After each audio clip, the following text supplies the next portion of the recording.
साथियों, मैं दीपक रावत आपके साथ में, आप देख रहे हैं गढ़वाल एक्सप्रेस।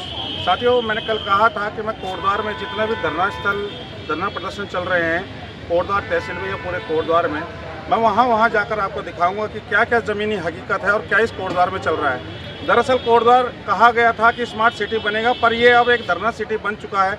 और आप जैसे देख रहे होंगे कि विगत 90 दिनों से यहाँ पर LUCC वाले भी धरना दे रहे हैं। 22 दिनों से आप वकील लोग भी, एडवोकेट लोग भी धरना दे रहे हैं यहाँ पर। और यहाँ पर मेरे आप बैकग्राउंड में देख रहे होंगे कि स्मार्ट मीटर के खिलाफ भी काफ़ी दिनों से यहाँ पर धरना प्रदर्शन चल रहा है। तो धरना एक ऐसा आयाम सा जुड़ गया है इस कोटद्वार की परिपाटी में कि आप देखिए कि पब्लिक को सड़कों पर बैठना पड़ रहा है। उसी पब्लिक को सड़कों पर बैठना पड़ रहा है जो पब्लिक वोट देकर उस व्यक्ति को अपने सर आंखों पर बैठाती है, उसे एक गद्दी प्रदान करती है ताकि वो जनता के दुखों का समाधान कर सके। परंतु यहाँ होता क्या है हकीकत में यही मिलता है आपको देखने के लिए। जैसा आप देख रहे होंगे कि कोटद्वार की पब्लिक जो वोट देती है, राजनेताओं को कुर्सी प्रदान करती है, उनको वो हक देती है कि वो पब्लिक के लिए कुछ काम कर सके, अच्छे काम।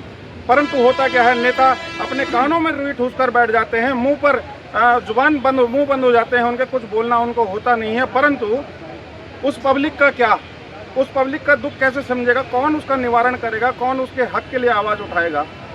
क्या वो राजनेता जो आलोक हो रखा है इस कोटद्वार की राजनीति से, इस कोटद्वार क्षेत्र से, या वो जो यहाँ सड़कों पर बैठे हुए हैं केवल आवाज़ ही तो उठा सकते हो? आप देखिए मेरे साथ में आसाराम जी हैं और स्मार्ट मीटर के खिलाफ समय समय पर ये आवाज़ उठाते रहते हैं और जनहित के मुद्दों पर भी उठाते हैं। परंतु इस समय पर वो हैं स्मार्ट मीटर के विरोध में। वही स्मार्ट मीटर जो लोगों के घरों से पुराने मीटर उखाड़े जा रहे हैं और नए मीटर लगाए जा रहे हैं, और जो बिलों में बेतहाशा वृद्धि आपको देखने को मिल रही है, उसी से तंग आकर वो लोग बैठे हुए हैं यहाँ पर जिनके घरों के बिल इतने हो गए हैं कि उतनी उनकी कमाई नहीं है। तो बिलों का वो निर्वहन कैसे करेंगे? ये सोचना चाहिए उस सिस्टम को, उस तंत्र को, उस व्यवस्था को कि जो इसके लिए कार्य करने के लिए जिम्मेदार है। चलिए मिलते हैं सर, नमस्कार। आज कितने दिन से आपका ये धरना चल रहा है? ये धरना प्रदर्शन आज 20वां दिन है। हाँ, हम 20 दिन से यहाँ पर धरने पर बैठे हैं स्मार्ट मीटर के विरोध में, क्योंकि स्मार्ट मीटर जो जनता के बीच में लगाए जा रहे हैं, लोगों के घरों में लगाए जा रहे हैं, वो बिना पूछे उनको दबिश देकर, गरीबों को दबिश दी जा रही, डराया जा रहा है कि आप पे मुकदमा हो जाएगा, आपको जो है पेनल्टी पड़ जाएगी। गरीब क्या करेगा?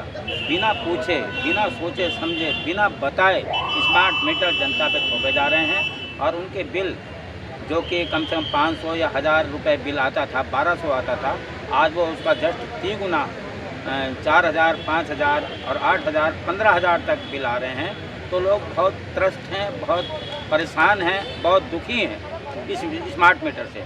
जबकि इसकी वैलिडिटी जो मीटर पहले थे उनकी जो बाध्यता थी वो अभी काफ़ी समय तक है, परंतु ये राजनीतिक दबाव के कारण समझ लीजिए, या किसी निजीकरण समझ लीजिए, या किसी को पार्टी द्वारा ज़बरदस्ती किसी को लाभ पहुंचाने के लिए इस तरह के कार्य सरकार द्वारा किए जा रहे हैं। जनता को दबिश देकर स्मार्ट मीटरों से ये वसूला जा रहा है, पैसा वसूला जा रहा है। कोई गरीब कहाँ तक उसको वहन करेगा?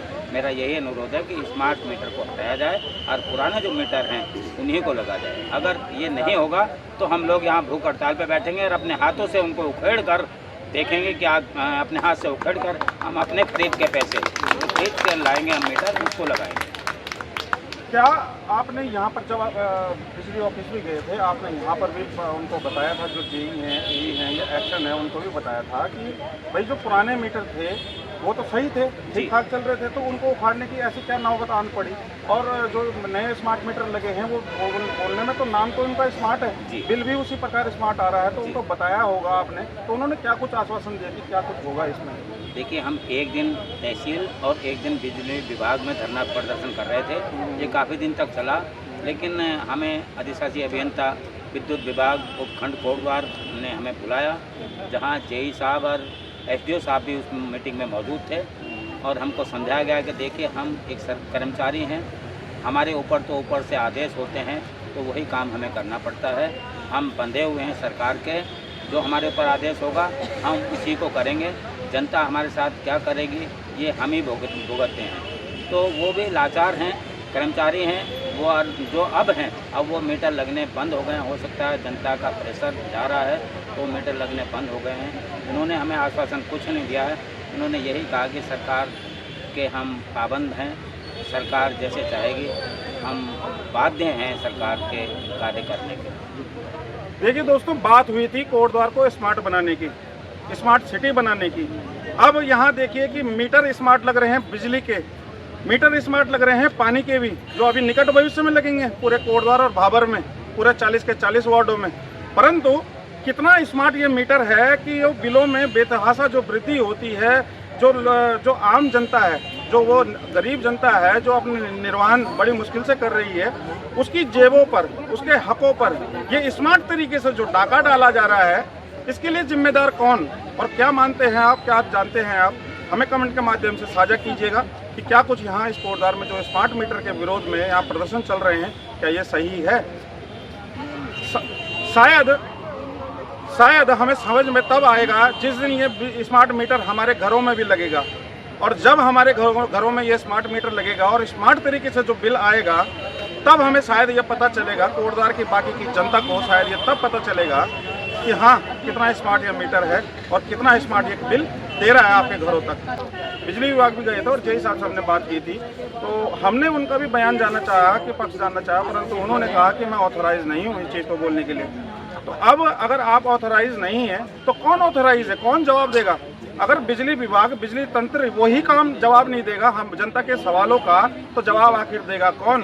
क्योंकि राजनेता तो हमारा यहाँ रहता है नहीं, वो तो राजधानी की गद्दियों में बैठा हुआ है। तो यहाँ धरातल पर आकर जो जनता के दुख समस्याएं हैं, उन सवालों का जवाब देगा कौन?